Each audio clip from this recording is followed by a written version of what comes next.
Come, hear the tale of our ragtag crew, brought together upon a mysterious island by fate.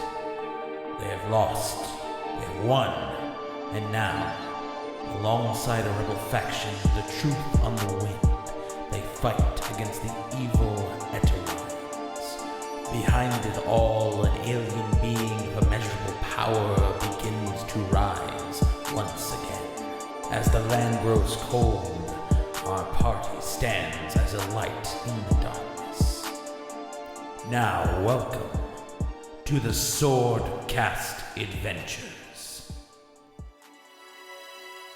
Last time on the Swordcast Adventures, we made it to the dragon, the Molten Scourge himself. To be honest, when I saw the size of this thing, I thought for a second we had finally found our match. He asked us to surrender our stuff, and ourselves for that matter, and I think you can all guess how well that went. Grimtuck tried distracting him by standing on his gold. Things got dicey. Long story short, Matolius got in the final blow from behind, and now we're rich as fuck. Which, can I say, I think is a huge testament to how much I've grown as a person. If this had happened when I first met these guys, me and that gold would have been long gone by morning. But things are different now. Turns out there's stuff that is more important than money. Like the Pyre Maul. I'm really excited to see Grimtuck wield the Pyre Maul. As all of your wounds kind of do their best to fix themselves overnight, you wake up feeling stronger. And you also wake up, like I said at the end of last episode, level 12, which is pretty fucking sweet. Yes. All of you find yourself in the midst of this cave. The Galabdur are no longer there when you wake up. They seem to have left in the night. After saying their goodbyes and their thank yous, they did not see a need, believing that the threat around has left, at least most of it. The early rays of daybreak shine into the mouth of the cave, kind of lighting the walls around you. Only for a moment do any of you kind of twitch as you turn to see the giant decapitated dragon head, its eyes closed, its jaw just like clasped together, flat on the ground. And then, of course, as easily as it did give a moment of pause, you remember that you had recently removed that head yourselves, and now plan on trekking back towards Oceanshade to claim your prize. The sounds of birds, even off in the distance, seems foreign for a moment, but is a very pleasant thing to wake up to, as the hold over this land seems to have loosened. Is it still hot as fuck? You are still next to a volcano. Okay, fair enough. Fair enough. You got me there. Yeah, oh, okay.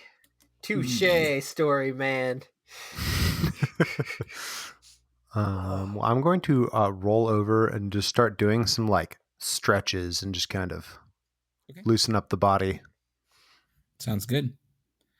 Does anyone wish to do anything as you all kind of wake up in this post-dragon high, quote unquote?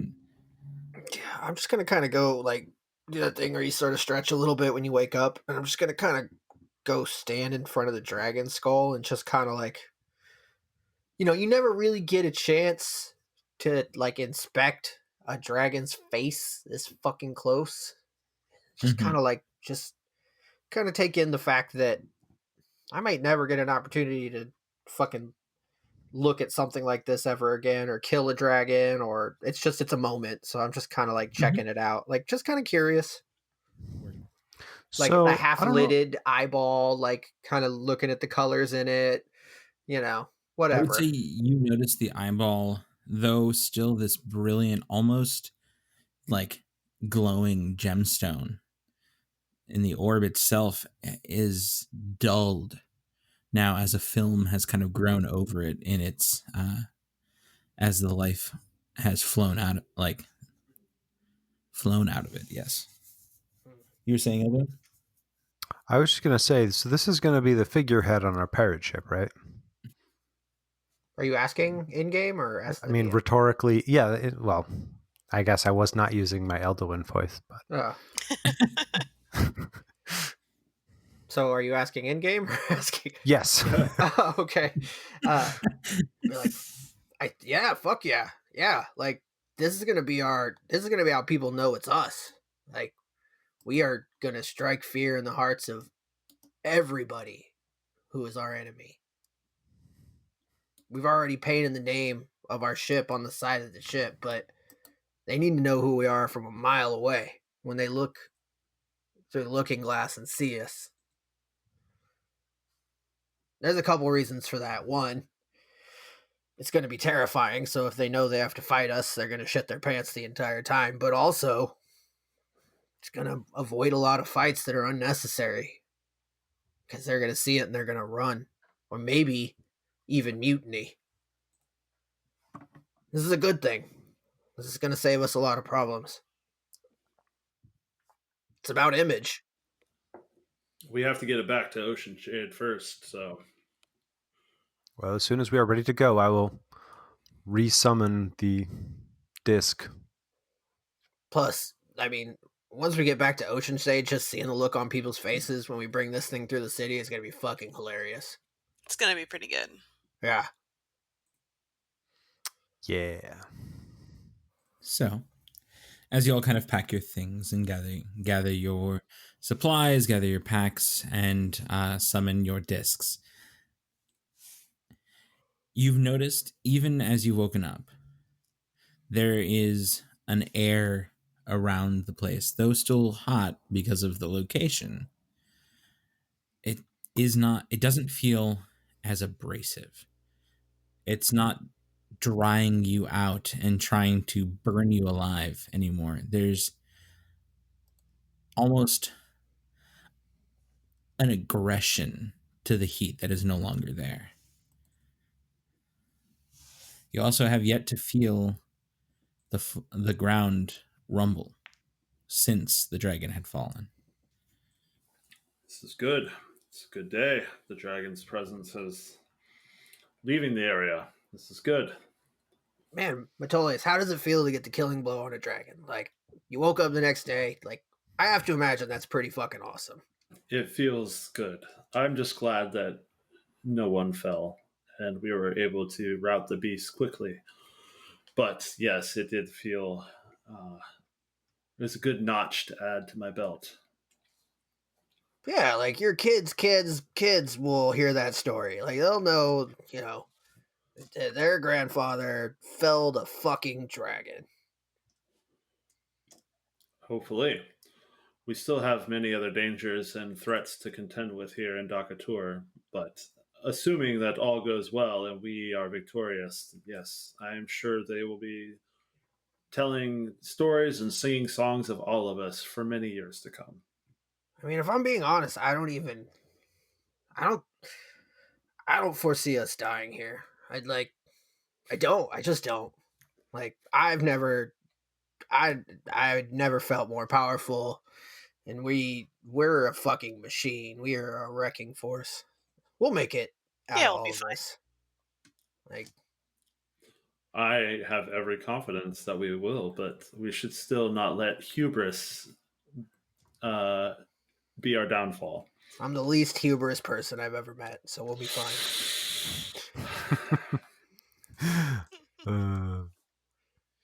This whole time, Amelia's just had like her nose buried in her book, but she looks up at that.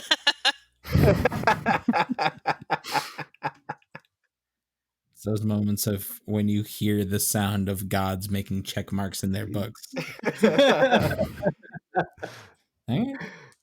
Spit in the face of the dungeon master and see what happens. Right. I'm completely in character. I am not yelling at fate. So yeah, you gather all your things. You exit the cave to a bright and sunny morning. The sun is risen over the peaks, and clouds above are kind of sparse and fluffy. No storm on the horizon. And yeah, the trip ahead of you is a decently long one. But you know the way. Hope we find those Goliaths. Keep an eye out for them. Since I have a pretty high vantage point up here with my eagle eye vision, DM, I'm gonna just kind of see what I can see on our way down. Since it's a rare opportunity with this elevation, see if I can see like campfires or any kind of creatures or whatever. So where you are from the exit of the mountain, or from the exit of this cave, is a small path. You can definitely look down, but like ahead of you, outside of the cavern, is pretty much a steep drop to far below. Okay. But you can obviously look and kind of see what you see ahead of you, if that's kind of... Yeah, I'll just use my... I'm not trying to look for anything specific. I don't know if we need to do any kind of crazy checks for it. I'm just gonna, I can see for a mile. I'm just gonna kind of look ahead. Yeah. More than anything, I'm trying to find any sign of those, picking up the trail of those Goliaths, because it'd be nice to send them a message that they can return to their ancestral home. So yeah, you look about a mile ahead. You don't, sadly, as it has been a couple of days now, and they are quite fast at what they do, you don't happen to see any Goliaths ahead of you. Fair enough. But what you do see is you notice that the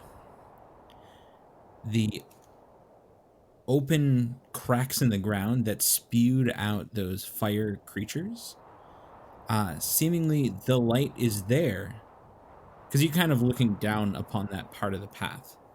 The light's there, but it's much dimmer.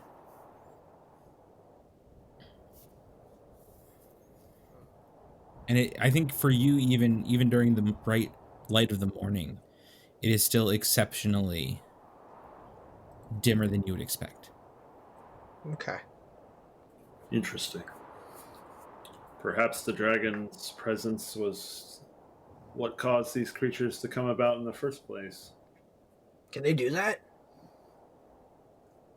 I don't know. Dragons are very powerful creatures. Yeah, I got that bunch, but you guys would know more than me. It's those little fucking kobold pieces of shit seem to scamper away when it went away. Maybe it summons all kinds of things towards it. Those things were way more... I thought that we were just kind of punt them around and then they'd piss off, but there's a lot of those little shits. A lot. Indeed. And they're casters. They only know one spell. One fucking spell. What kind of bullshit is that? They just, I'll throw fire at you. A bunch of fucking throwing fire at you. Ugh. It's annoying is the word I would use for it. They're fucking annoying. But there's like a million of them. I wonder if kobolds that live around other kinds of dragons would use different kinds of spells. But, alas, who knows? Indeed. So, what time of day is it? Morning, right? Early morning. Yeah. Okay. The sun probably came up no more than an hour ago. Maybe a little longer than that, depending on how long you stayed in the cave, if you guys had breakfast or anything. Did a quick check of supplies. Yeah, definitely would have, prepped for a day of travel. Did a quick count of that 30,000 gold, no big deal. Yeah, right? Go swim in the fucking portable hole like Scrooge McDuck. You gotta hold your breath, but yes. I'm sure we'll have plenty of time to bask in our riches once we get back to civilization. God, it would have taken me a lifetime to steal this much money when I was a pirate. A fucking lifetime to steal this much money. But we got it in however long, a week. All we had to do was fell a dangerous beast that had beaten all other comers before us. So See, but look at us. We're us. Like, fucking awesome. it's true. We are us, and we are fucking awesome. We are fucking We are, in awesome. fact, us. And I got this out of the deal, and I kind of hold up the pyre maul. Like, have you ever seen very anything so fucking impressive gruesome? Right? I'll hand it to Eldoin and be like, check this shit out. Like, feel the weight on it. Yeah, Like, it's got a good heft. this thing is probably, I don't know, what's the strength required to wield this thing? I don't know if there is a strength requirement. It doesn't weigh that much, though. It is. There is no strength requirement. This isn't Dark Souls, but it is exceptionally. I would say it is a decently heavy piece, but in your hand it feels quite nice, especially now that you've taken your time and attuned to it a little bit. Yeah, like, I- check it out. Like, it feels light, but, like, smash a rock with it.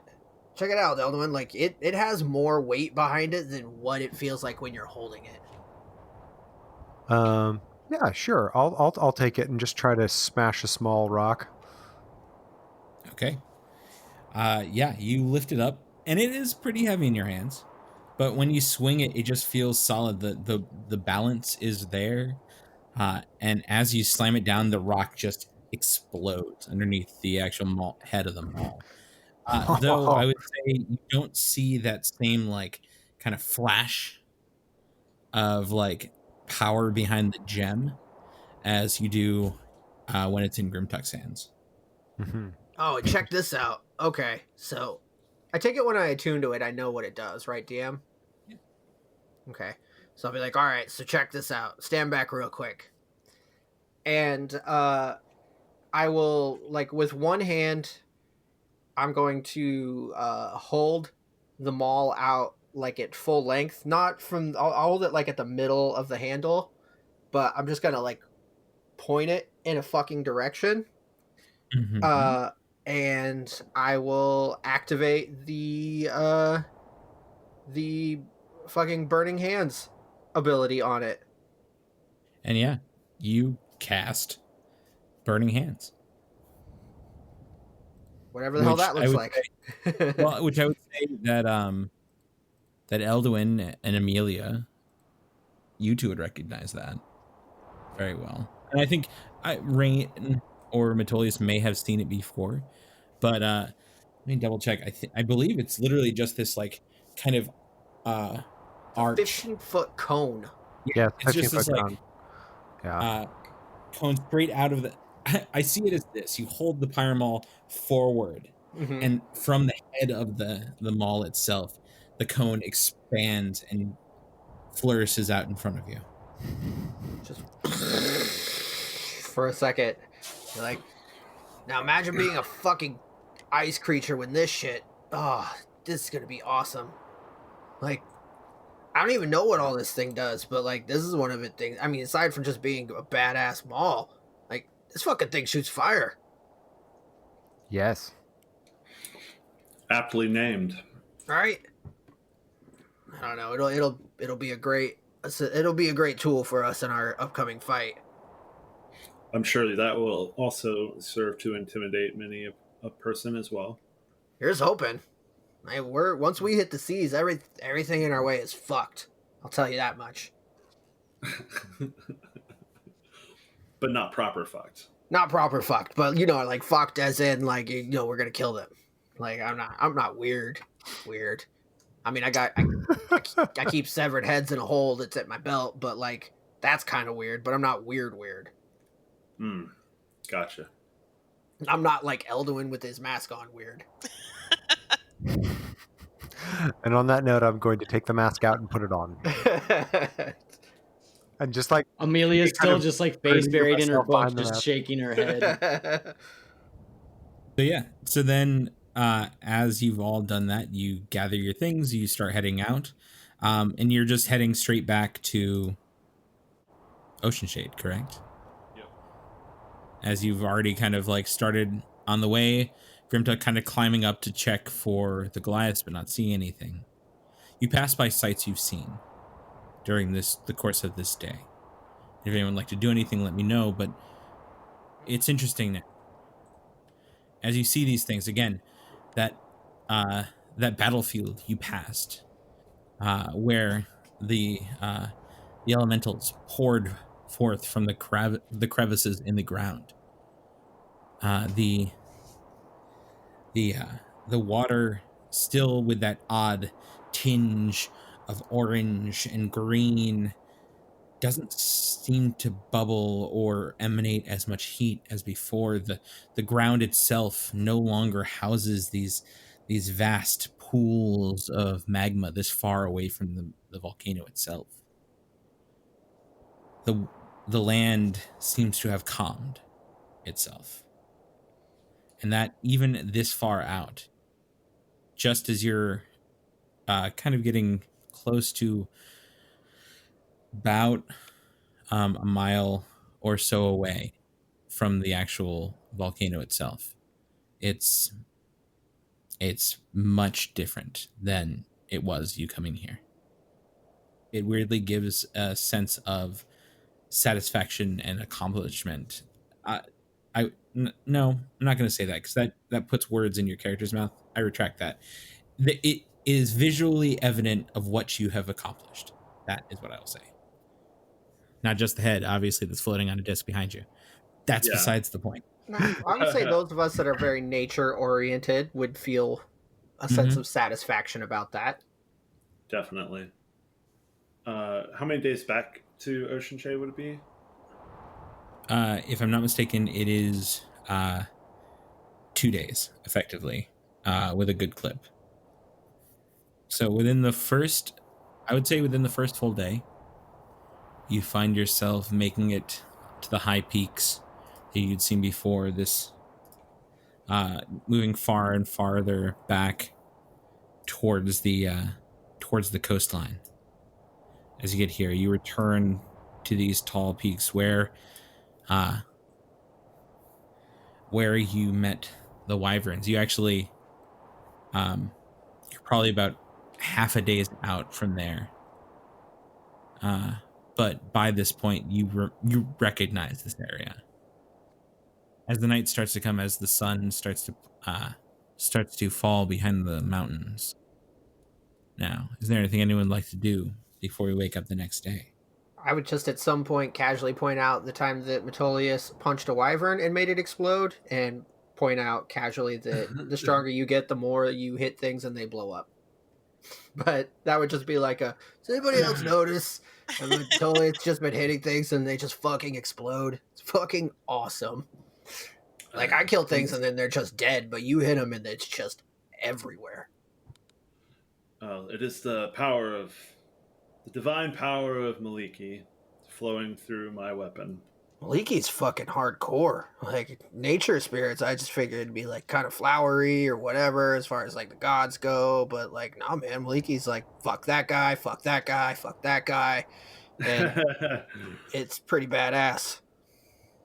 Yes, it is a great boon to have. And soon it will be even greater boon, as Metolius has taken every opportunity to study the manual of gainful exercise as much as he can. He's going to use his watches to read the book and practice its guidelines. He's going to take any waking moment he can to read the book. Are you doing like calisthenics? Are you doing like exercises it tells you to do? Yeah. Oh shit. Doing squats, doing fucking lunges, burpees. Yep. So, yeah. And when I'm not doing those things, I'm reading in the book how to do them. How to do those things. How to do them better. Word. So, as the night comes, let's do watches, and we'll run through that. So, how would you like to do that? As you get to this point high in the mountains, you're definitely far away. You haven't seen much in the ways of any fauna anywhere, any form of animals, or any creatures that you had previously seen or fought. I'll go first. I don't need as much sleep as the rest of you, so. I'll go second. I'll go third. Amelia will take last watch. And all watches. And all watches thereafter. All watches in general. But yeah, then we start with first watch. Elduin. How many hours of reading during this first night could I get? The first night? And still wake up? Because I would say you'd have a hard time doing a lot of it on the trail, because you don't have a cart or anything. Sit on the dragon head. It's floating. I'm not going to say no. Just sit No, cross. I just want to do it. I just want to study it, like when we're stopped and for like lunch. I would say, dinner. Sure. I would say both meals you've had easily like an hour each time, maybe, to read. And then at night, by the time it's dark out and you've made camp, you probably have like 2 or 3 more if you're not taking watch to still get in reading. So like maybe 5 during the course of the first day. That's perfect. Thank you. Is there something that you wanted me to roll for my watch, DM? Perception, please. The usual. The usual. How about a 16? Your watch goes off without a hitch. No sound of giant wing beats. No large shadows against the clouds above you. It's peaceful. The sound of a few caws of birds can be heard on the wind as they go off to find a place to roost. But your watch comes up totally fine. All right. I will wake up. Wait, who was second? Rain? I was. No, Grimtech. Yeah, I was gonna say I thought it was third. Yeah. I'll go poke Grimtech. All right. I wake It's your up. turn. Easy enough. All right. I'm good. Stretch a little bit. Huffed up my pyramol. And I'm gonna go. yeah, I think. I'm sorry. Go ahead. I was gonna say I'm gonna go trance on the edge of the camp. I'm gonna do my watch and also practice weapons forms with my maul. Kind of get a feel for it. Sure. It feels exceptionally nice in your hands. Almost like it was made for you, though obviously it's hard for you to say that kind of thing. Mm-hmm. But it feels that way. It feels like the wraps fit your hands perfectly. The spacing of the guard, like just the actual like leather there sits, because you have very large hands. You're like a huge half-orc barbarian. So you'd expect maybe someone, especially some monks, if they have ever used this, would have much finer feet, like digits. But no, this fits and feels great. As you swing it, it swings as almost an extension of your arm and moves through the air fluidly. A slight trail of orange off of the edge of the maul itself. The glow of the crystal kind of follows the motion of the swing. Nice. A lot of like spinning back strikes and large arcs, like vertical arcs down and up, and like just kind of seeing what I can put together while I'm on my watch, kind of just sort of clearing my thoughts, and this is my form of meditation, I guess. A perception check, please. Cool. A 10. 10. You may find yourself a slight bit distracted with your new weapon, but not too much. And as you go about your night, nothing seems to occur. Nothing appears. Nothing moves. Cool. I will go wake up Rain. Okay. Just say, hey. Awesome. I'm gonna go just find a tree to lean up against. Or find a rock, I guess. No trees up here. Yeah, you'd be better finding a nice soft rock. Yep, go than find a rock nice soft. to lean up against then. There you go. Okay, well, Rain, feel free to let me know if there's anything you wish to do, but otherwise roll me a perception check, please. You got it. A natural 1 for a 1. I think there's a lot on your mind. I think with everything going on right now, and I think finding this thing may feel much more real than any of this trip has so far. Fair. That I think it might be a bit distracting, and as your mind wanders, I'd say you find yourself kind of nodding off the wear of this whole interaction with the dragon, the fight with the travel here. It is definitely more than you're used to. And you fall asleep before finishing your watch. I would say, Amelia, being that at no point do you find yourself in need of sleep. Yeah, I was about to chime in. If Amelia saw Rain nodding off, she would just kind of like reach her foot over and like tap Rain. Like, hey, you're falling asleep. Oh shit, I'm sorry. Long day, I guess. It's been a lot of long days. And after Amelia does that, I would proceed to like stand up and like walk around the rest of my watch as to not like continue to nod off. As you're walking around at the edge of camp, kind of looking out and keeping yourself moving, you notice a shift of movement out into the darkness past the firelight. The moon is out, so you can see the kind of craggy peaks of boulders and sharp points of slabs of stone that kind of litter the area all around, and something moves in between it. You take a moment and you kind of peer out to kind of get a better look and grasp on what it is.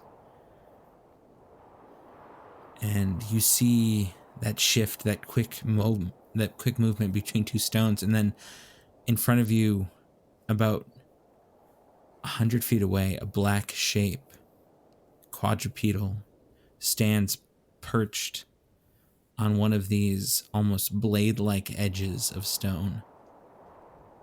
And you see what looks to be 2 mountain goats that have just caught their eyes upon you as well. And as they do, a soft bleat can be heard, and they jump down and scatter across the rocks with precision that even you very rarely find. Animals have returned in the course of these few days, and they seem to be moving further inwards towards where you came. But by this point, your watch ends. Excellent. I will wake up. Who's last? Who's taking it? No one, because it's Amelia. Oh, right. She's already awake. Yeah. I am also awake. I emerged from my trance at this point. Yes. So it's a little morning party. You and Amelia can have your morning party. Mm-hmm. I'm going back to sleep. You guys have fun. Enjoy your naps. Sleep well. Thank you. I need it, apparently. So, as Amelia, you find the rest of the night to no longer be a solo mission in this situation. Oh yeah, Amelia doesn't even stir from her spot. She just continues to sit right where she's at, face buried in her book. Well, roll me a perception check, and feel free, if either of you have any conversation to have, feel free to have it. I'm just going to mutter under my breath. This mountains, they're so beautiful. That's an 11.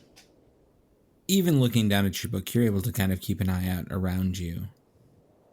and you peer through the darkness, and you find that the world around you is quiet. By this point, the most faintest hint of sun can be seen on the horizon. And yeah, your watch goes without a hitch. And the two of you find yourself awake as dawn breaks. And the rest of the party begins to wake up as well. Sweet. Yeah. The rest of you find that the slow but sure rays, the warm rays of the sun, catches you and kind of cuts through the cold of the high mountain peaks, as you are now slowly but surely moving away from the heat of the volcano. Oh, air tastes a lot better. It's the ash is gone. It feels like. Yes, it's invigorating. Indeed. Really looking forward to being able to taste the ocean again, like just the breeze. Yes. It gets in your bones. You spend enough time out there, and it's just a party. It's just, being up here, it's just you wouldn't even know it existed. While they chat, Amelia's going to go take a seat next to Rain, and she's going to say, feeling you better after getting any more sleep? Yeah, I feel a lot better. Thanks for waking me up. Of course. Strange question. And Amelia holds out her book to you that you just see with blank pages, and she holds out a quill, and she says, will you sign my book? Yeah. Any particular reason? Yes. And she hands it to you, and she begins to explain. I found a new page in it yesterday morning, and I've been reading it all day, and if I understand it right, it will allow me to... How do I put this? Manipulate your fate? Okay. I'm assuming that's a good thing. Yes. If at any point I feel the need, I can use your name in this book to keep you alive. All right. And I sign it. Good start. Yep. And she takes the book from you, and then she'll move over to Grimtuck and just hold out her book. Grimtuck, will you sign my book? Like, did I overhear the previous conversation? The why? In the course of you waking up, I mean, probably. I don't think Amelia was keeping it a secret, were you? No. So you can, like, do things with fate with this? If I understand it right, if at any point I see one of any... Well, I'm hoping that all of you put your name in this book, but if I see any of you die, I can keep you from doing so. Oh, well, that's pretty badass. Yeah, sure. What do you got? You got a quill there? Okay. Can I just... Can I just do, like, a fingerprint or something? Or an X? I'm looking at Rain's signature, and it looks really nice, and I think mine would probably look like shit next to that. Does it matter? Does I get it doing... I actually don't think you would see Rain's signature. Oh, okay. You just see blank pages. Never mind then. If I don't see Rain's signature, then yeah, I would just messily write my fucking name. Grim Tuck. There we go. Okay. Tuck. Got it. Yep, there you go. Thank you. Alduin? Yes. Sure. This seems like a good thing. And I will draw my name in flowery cursive. And she'll come over to Metolius last. Oh, I would be honored to sign your book. And I do so. Ooh, and just in case, I sign my real name. Ooh, good call. Yeah. Ooh, smart. Yeah. Smart.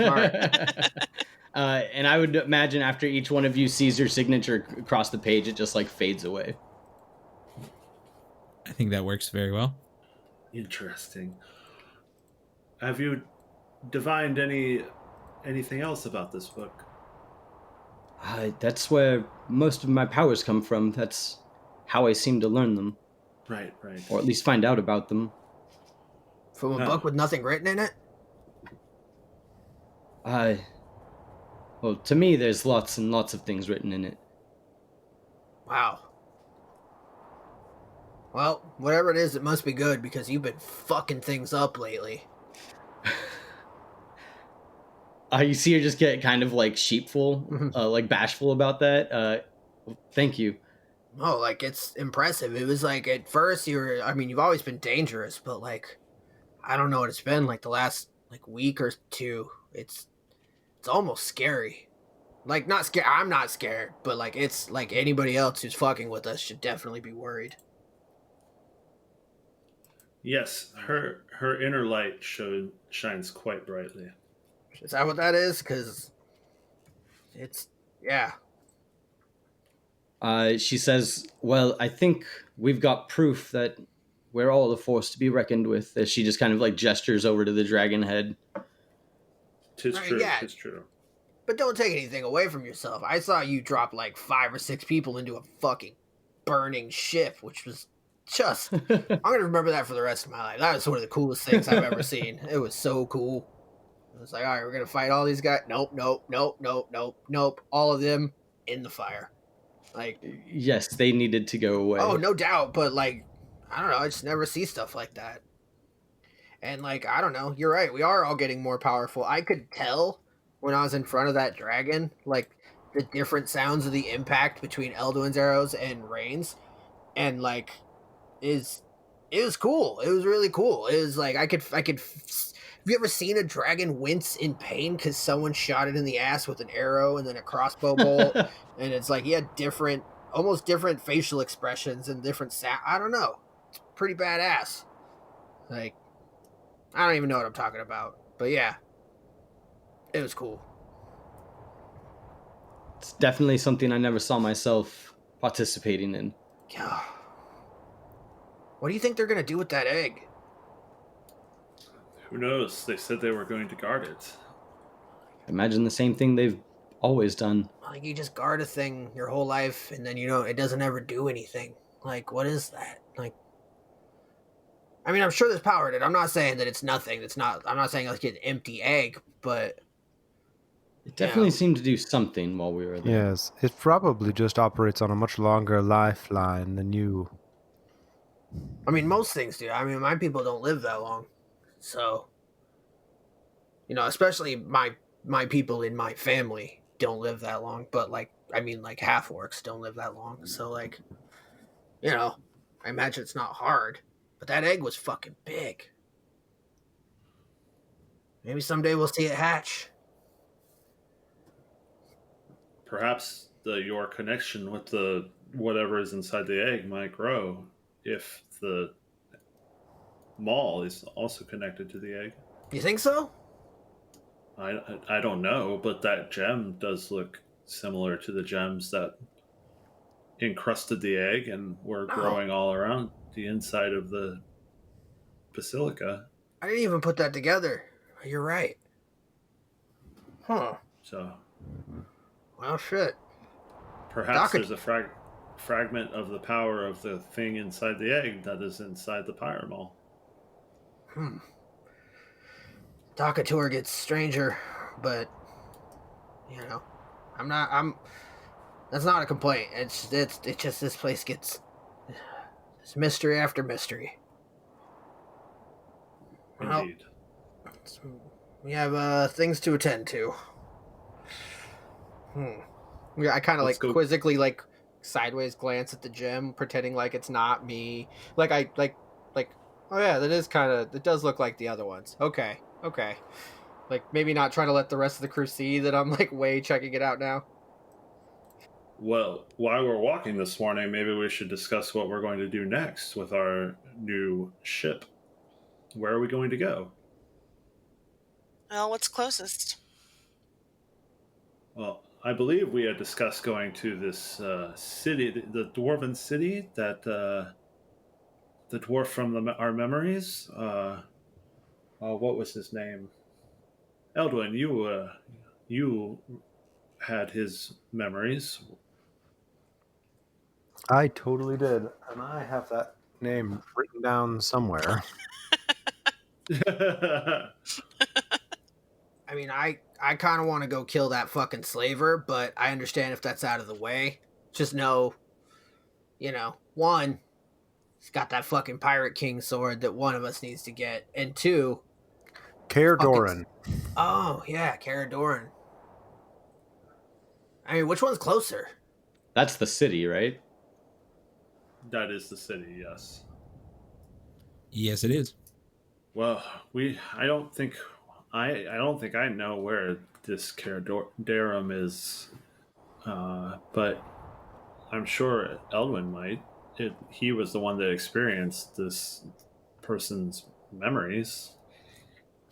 It is. Well, I don't know. I don't. So describing it, it's on. I believe it's on the northeast side of the main Isle of Dakatur, and I have it written down that it is south of Saltshear, which is where we all were in the vision. Yep. Which is closer? Is that seems kind of far away, isn't it? It's super far away, and we would want to take a boat all the way around Dakatur to do that. For confirmation, it was Yorig Duskhand was your dwarven wizard. Mm-hmm. Where's that fucking slaver at? You mean the former pirate king? Yeah. Well, he ran away to join the battalion, so wherever the battalion would be based, that's where he would probably be. You guys want to go fucking hunt them down? Are they closer? I think that Kaer Doran is in the little square that I drew on the map. Oh shit. As I understand it. That's near the last stand of our previous heroes, isn't it? That's what I'm saying. Yeah, so like up here was Saltshear. Kaer Doran is down here apparently. Yeah, I mean, I'm all for it. I'll go wherever you guys want to go, but it's Shatter Chains. We have we're honor bound and duty bound to stomp out slavers and slavery wherever we find it. And so I'm not saying we have to go there first, but I am saying that it can't hurt for my ancestors to shine upon me and us more. So if it's on the way, I think it's a good idea. But I'll go wherever you guys want to go.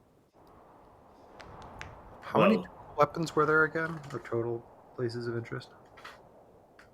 Well, I can tell you that there was a temple to Corellin here about. I believe it was. I didn't see that on the map. Temple to Corellin, you say? It's, there we go. Here we go. I'll change my. No, I see you. Oh, well, that seems kind of closer. I would very much enjoy going there. What about that library? That is rather close to the Edowines. I guess both of these are. And that Leviathan was there too. The mechanical thing, I think. I don't remember what it was called, but it sounded fucking cool. Cool and deadly. I mean, everything we're going to run into is going to try and kill us. Let's just be open front about that. I just hear the Warcraft 3 orcs. What do you want me to kill? I mean, the Corellin Temple is closest, right? Yes. Effectively, if we're pointing stuff out, the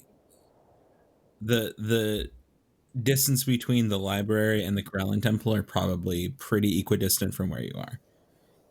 What's that green box that somebody just outlined in the lower right? Metolius was about to say. The bastion, the greatest fortification of the Twilight Sword was there. I'm not sure. It might be worth looking into. Yeah, okay. Not a bad idea. I almost had a really at a game. I had a really stupid moment just now, like a video game moment where I was like, "Oh, we can just go left and we'll get there quicker because you get to go around the world." That's how that works. and then I realized we're not Yeah, playing that fucking works. Final Fantasy, and I don't have an airship, so it doesn't work that way. I just had to share Yeah. that moment with you all. And do remember, you are still on Toril. Yeah, So yeah. there's a giant landmass that way. There's a that- whole world. I had to share that thought, so I was like, "Oh yeah, I got this." Wait, no, fuck. I love. That's great. Guys, maps don't work that way, by the way, if you're listening at home. Unless it's a world map. For all the viewers at home, just so you know. Just so you know. That's why the Earth isn't flat. Is because maps don't work that way. Yep, that's why. So anyway, sorry. Turns out Grimtuck and me have a lot of overlaps. So, anyways, sorry. Back to game. I think what was waiting for us at the Temple of Corellin? Do we know anything about what's there? All I know is from my time in the memories, I believe it was a temple to Corellin, and it had fallen in the first emergence of Father Limmick, and now it was like a buried ruin. And if I recall correctly, I think they called it the Verdant Catacomb. I don't know what is down there. I feel like your guy, the guy that you were, seemed like he seemed like the leader of the group, and so like I don't know. I trust going there and seeing what's there if it was that important. I mean, we still have business in Oceanshade, but I think maybe, if anything, if we can't just go make a direct line to murder some slavers, that's going to be my next bet. I think we could go about it in many different ways. I don't know. The device that Yorig constructed to protect us from the noxious fumes of the minions of Limmick, that also sounds like it could be worthwhile. Oh yeah, That definitely seems worthwhile. it wasn't just him; it was Bells too. I think Caer Dorn is a likely spot to find that contraption, given that Yorig was instrumental to its construction and called Caer Dorn his home. And Bells was part of it too. It was a combined effort. Yes, that's true. You can't take anything away from the Bard. Well, we should think on it. I mean, we should also consider where we would land our ship, where we would be pulling into port, because I believe that here is the Edelwine's base of power, somewhere around here. Oh, That's one of the Edelwines, right? That's the Papa Edelwine, potentially. Right. I would assume that the Patriarch is the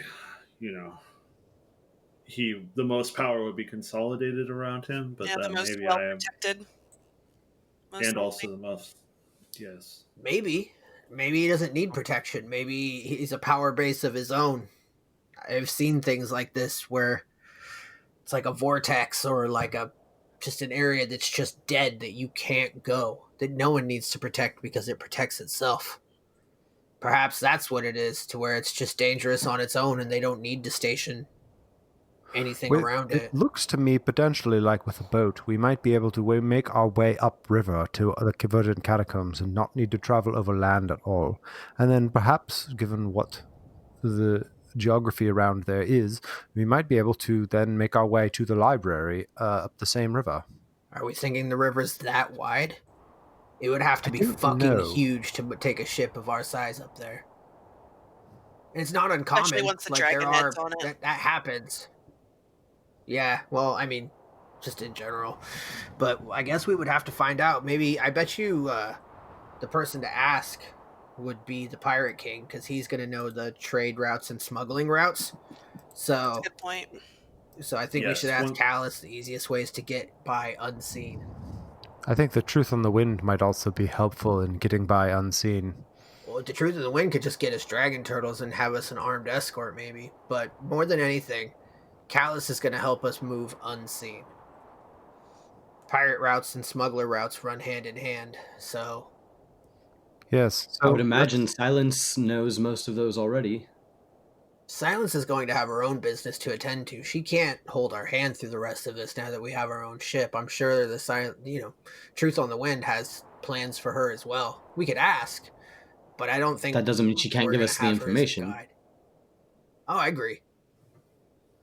Between the two of them, I think we have a really good resource. I want to make our way back to Oceanshade. I have business to attend to there before we leave.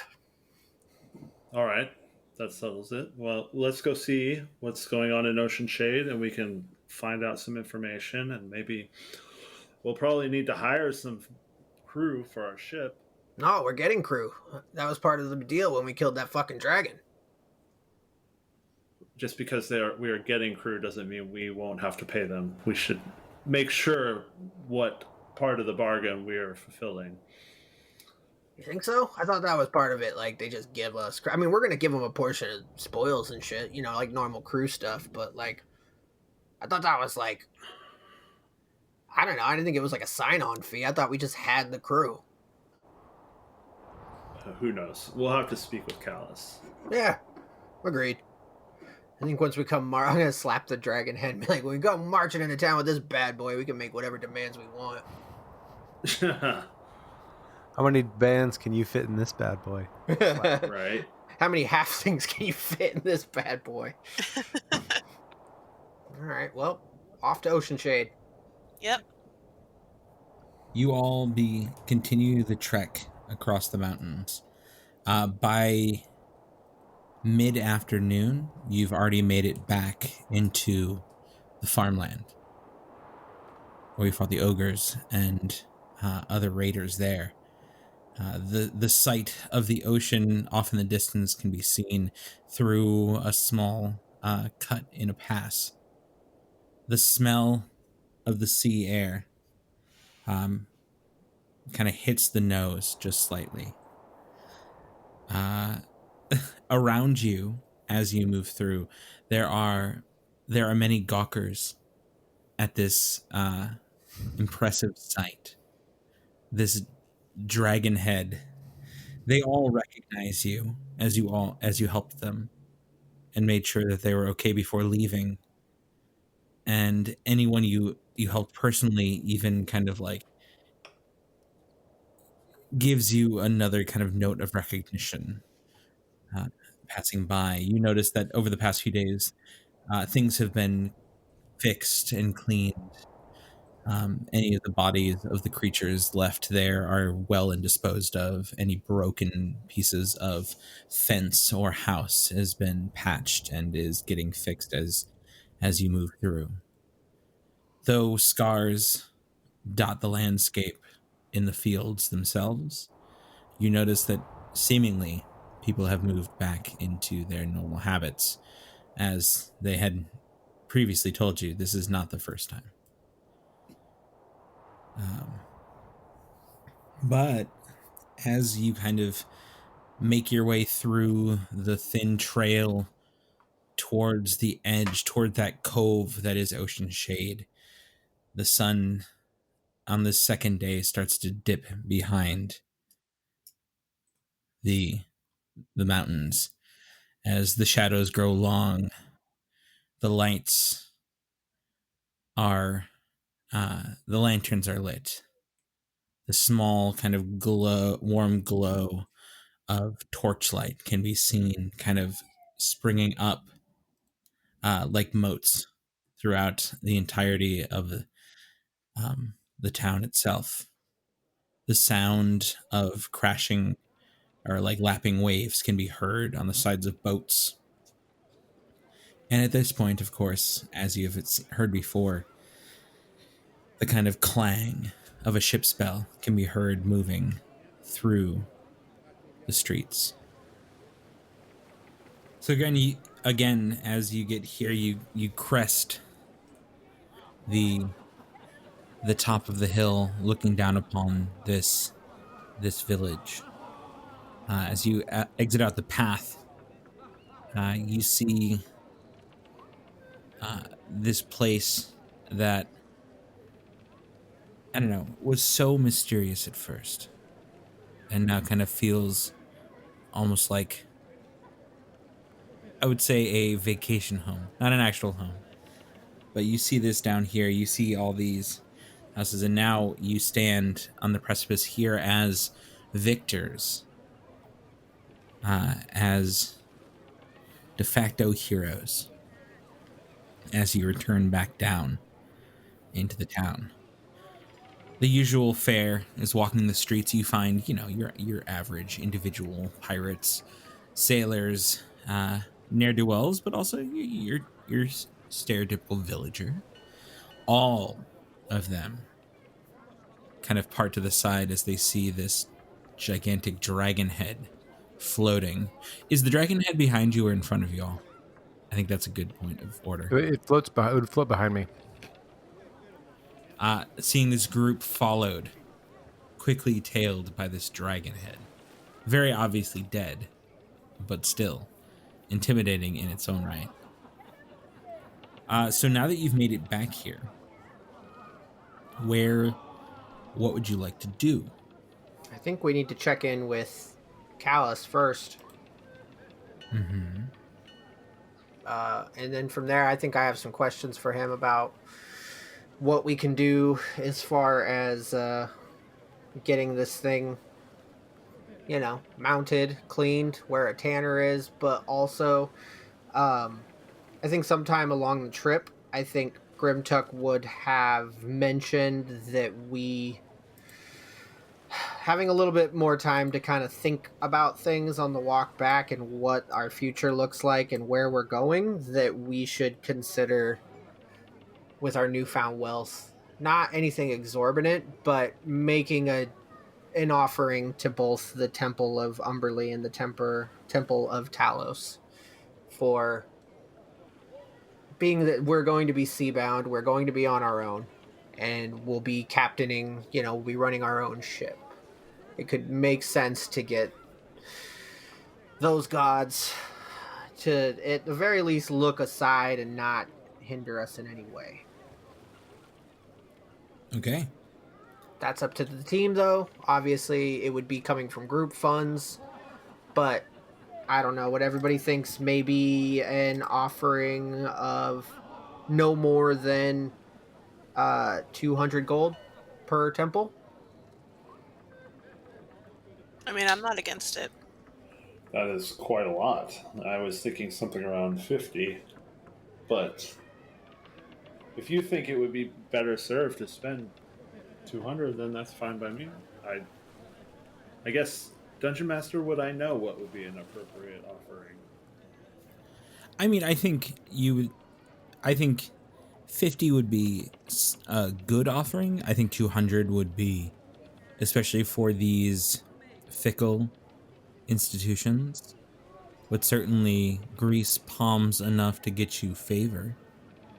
And that's what we're going for.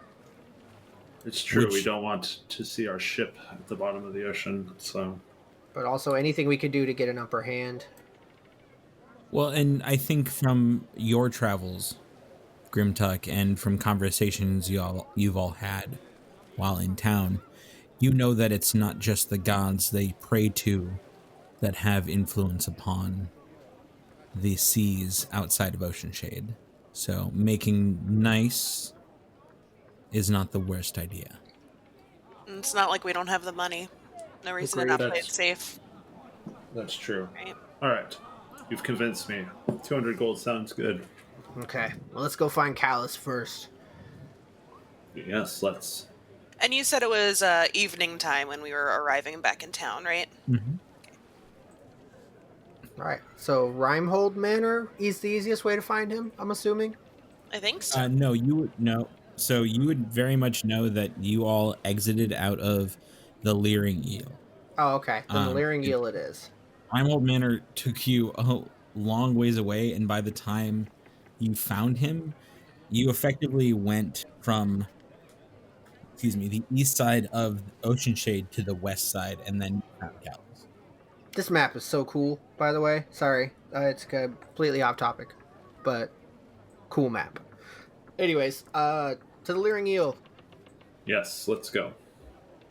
And yeah, you pass through the streets. The slight fog of the evening has set in now, coming off of the oceans itself. But people are cavorting. There's drinks to be had, and with a lack of intrusion from outside forces, you notice that the town itself has opened up a little more than previously, as now only one of the 3 ships that had once made anchor in harbor here, or made port really, sits. And from as you move through, you take a peek and you still see your ship sitting out there, or at least the ship you wish to claim now that you have its payment, quote unquote. I'm gonna use my super long vision to see if they have painted the new name on the side of it. They have, absolutely. Sweet. It's good to have a ship again. Just kind of think to myself. Yep, and you move through from the southern point on this map through a few side streets. You pass by the jellyfish sting. The smell of the ocean is heavy and laden throughout the fish market that you pass. The Temple of Talos is also ringing loudly, almost echoing the fellow ringing of the bell that walks through the streets far off in the western half of this town now. As you push through, again, many residential houses all around, but off in the distance, what would have looked to be the shady dive of the area, one that you could expect to be not only, pickpocketed, but also possibly killed in, now sits as a kind of welcoming abode to you all as you move in. You would not be able, let me Yeah. frankly say this, you would not be able to fit the dragon head through the door. I Just think saying.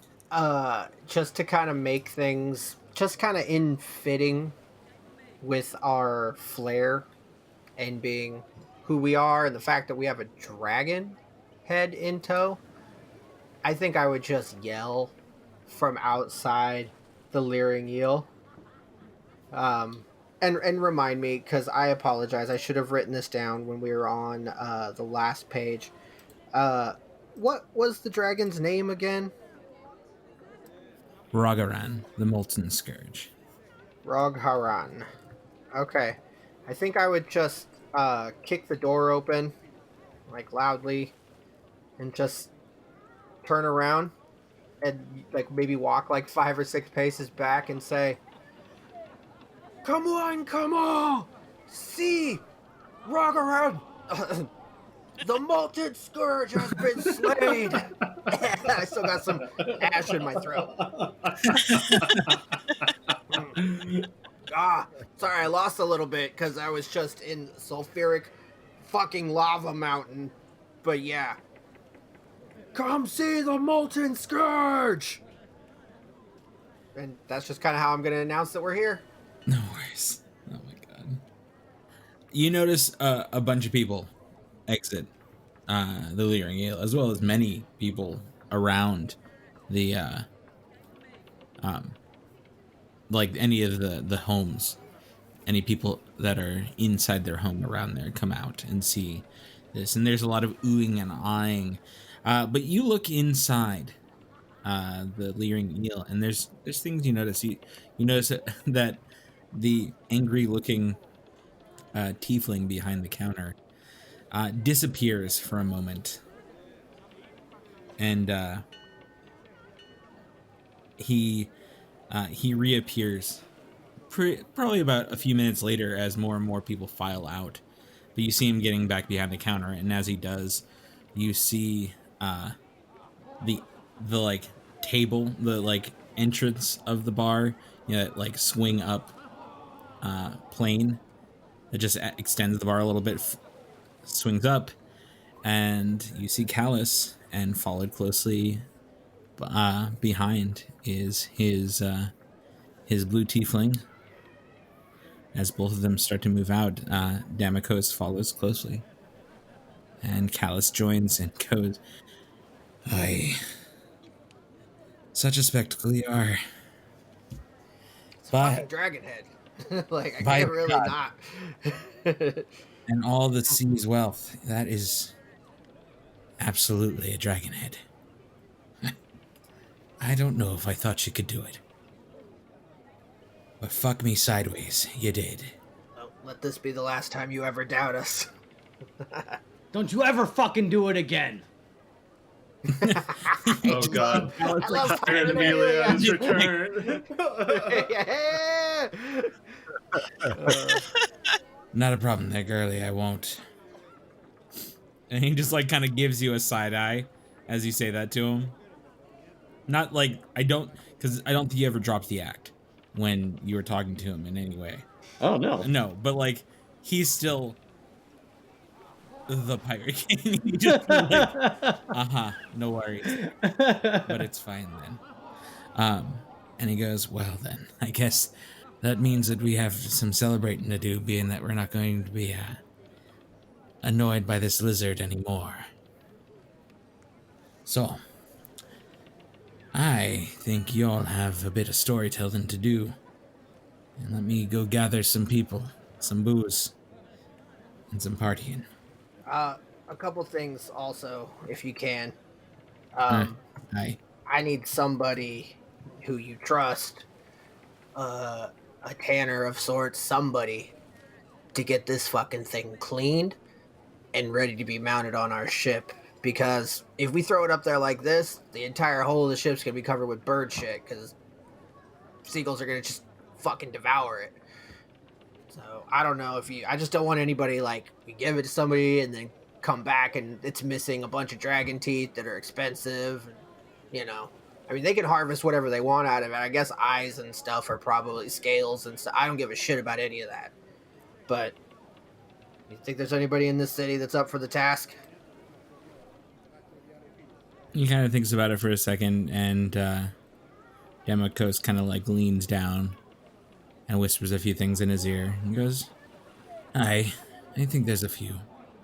Now, the question is, are you looking for it to just be the skull then? Something that no bird need worry about? Are you looking for it to try to actually, like, full on tan the hide and the scales?" I mean, is that something you think that would work? Like, can we, like... 'cause that'd be pretty badass, too. I guess it really depends on how much time you have. I look at the rest of the crew, like, what do you guys fucking think? Like, how long do you think it would take? Well, I ain't no tanner there, son. But personally, if you're expecting a whole dragon head like that, cleaned properly and dried out, so it ain't be rotten no more, you're looking at a bit of time. And I thought you all were on a bit of a schedule. Yeah, I don't think we can. Let's just go with the skull. Now that, on the other hand, that's easier done than said. Well, then let's get started on that right now. We do need to decide where we're going to go next. So we do Well, I mean, have. we got a night. Oh, here. If you leave it out here, I'll have some people take it away and deal with it. Thanks. They should have it at least cleaned out, especially if you just want the skull.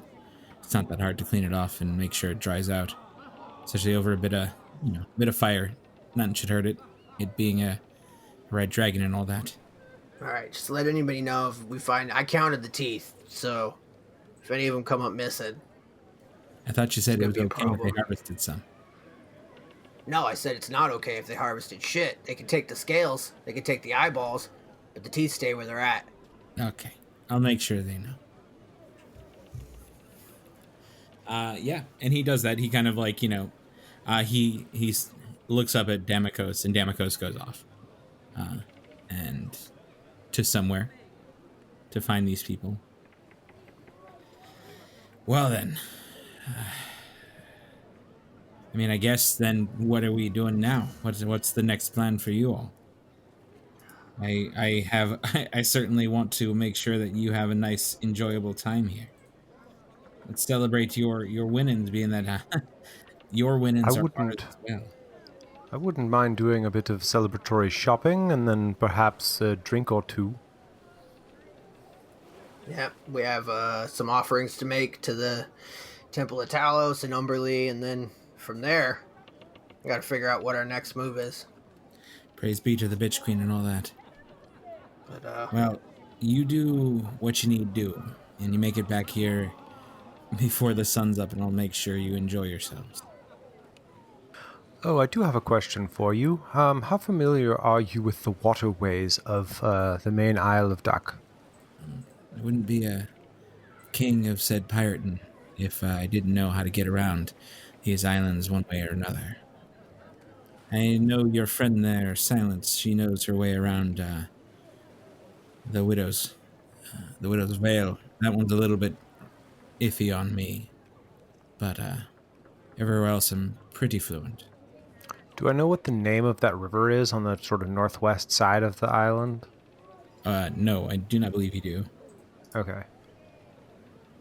Yeah, I'm just gonna like pull out the map, and I'm just gonna say, I'm curious how navigable these rivers are. You pull out the map. He kind of looks it over. He goes, "They're a bit exaggerated on these maps. Major waterways are more shown for placement, less than substance. So I see. I fear that traveling, especially if he kind of like looks over to the docks and points at the Black Princess and goes, "You're traveling by that. You're gonna have a bit of problems." And I think you would know very well if you look up at around Firelit. You know that these rivers, though wide, are nowhere near as wide as they would be as they're drawn. Got it. The next question I would have is, I don't remember, but does Eldwin remember what the name of the Edderwine Patriarch's city, town, hold is? Yes. I would say Elduin has a pretty damn fine elvish brain. Certainly better than my human brain. My human brain. It's Esterden. Esther, what? Esterden. Esterden, there we go. Oh, I realized I could just go to I could go to swordcastadventures.com and look at the map myself. What? What? So, okay. Yeah, anyways, all right. That actually answers my question of how close to the river is Esterden. That was all. You know that Esterden, at least by way of the map, Esterden is this capital, and it seems to be on the coast, but you're not sure how far it reaches, or like if it's just another like castle like Cassandra's is, or if it's more like a city of walls or something like that. Gotcha. You're not. Well, I'll ask: Is this river guarded? Is there some sort of sentry? Are there towers along it? Well, I would say it is a bit. It's not a. You're not going to be just waltzing down it. It is, in fact, the patriarch's land, and he doesn't exactly like people traveling around his home. I see. So, I don't personally know, but I have never tried to travel there if I don't have to. And I would say you could, but if you do, there's a good chance you're gonna get let's say involved with stuff you don't need to be involved with. Point taken. It would probably be pretty thick with battalion forces, I would imagine. Well, I'd hope so. It is, in fact, the one who really controls them in the long run. But, I mean, it depends. Like, it might be behoove you to try to come up from the south by the river, but I'm not sure exactly how that would work either. Was there a good port to lay anchor? Near Esterden. Near Esterden or near the river, such that we could potentially find passage along it, covertly, of course. We may have better luck just laying anchor out at sea and taking a smaller boat in. Probably wouldn't be the worst. I did hear recently that Aldkeep fell. That seems to be the word going around. So I would have said Aldkeep, the one just north of Moor Beach, around the desert area. At least that's what my sentries say. And to your all knowledge, you also all know this because you heard that the Hecaton forces had taken Aldkeep before they had started moving towards Moor Beach. I mean, there are many, you got your basic small towns, but right on that most of the edge between Esterden and Moor Beach is a good portion of it, like a third of it is all desert. Not many people set up ports on deserts. I mean, by all rights, if you go back down to Moor Beach, if they haven't been all taken over, you can show your faces there and go there. I mean, if you go around the curve of it and go back through, you might be able to cut through the forest northwise, but you're still getting yourself at the bottom of the desert and have to travel all the way up. By all rights, though, I mean, you can find your way, and you're not wrong there. Grimtuck, you set anchor out far enough and you make your way in, you probably could get into anywhere. That's what Probably I'm not thinking. looking for a small rowboat or dinghy. Getting there. And I can always swim in before the boat too, guys, and look around. Well, we appreciate that. Let's talk about this crew. Because we might need somebody who knows this area and the waterways better than... I'm fine with talking about the crew, and I'm fine to talking about anything else you need to talk about, but standing outside of the bar isn't really the most exceptionally helpful way of doing it. I'd rather do it at a table, where we can put this map down and maybe talk about it, or where I can have a drink in my hand. It'd be nice. Fair enough. Yes, let's have a drink and discuss further.